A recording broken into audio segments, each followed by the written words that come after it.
και πάλι μαζί από το κανάλι μας Φαγητά και Γλυκά για Εργαζόμενους. Πανεύκολο για το σημερινό γλυκό μας. Είναι μια πάστα αμυγδάλου που θα σας ξετρελάνει. Πάμε να τη φτιάξουμε. Τα υλικά μας είναι μία κούπα αμύγδαλα καβουρτισμένα και καθαρισμένα, ανάλατα. Μία συσκευασία κρέμα ζαχαροπλαστικής με γεύση βανίλια, μισό λίτρο γάλα και μία συσκευασία σαβαγιάρα 200 γραμμάρια. Έχουμε βάλει σε μια κούπα την ποσότητα γάλατος που χρειάζεται για να χτυπήσουμε την κρέμα. Ρίχνουμε και την κρέμα και χτυπάμε.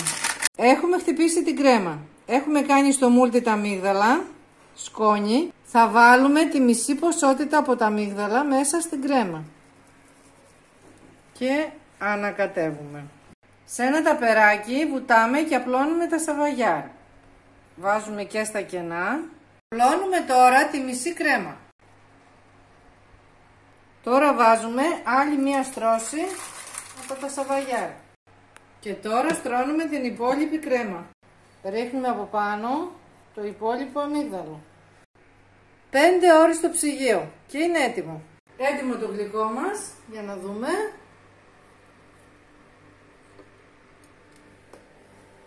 Απίστευτη γεύση. Οι λάτρες του αμυγδάλου θα το φτιάξουν οπωσδήποτε. Εμείς θα είμαστε μαζί την άλλη εβδομάδα. Γεια σας!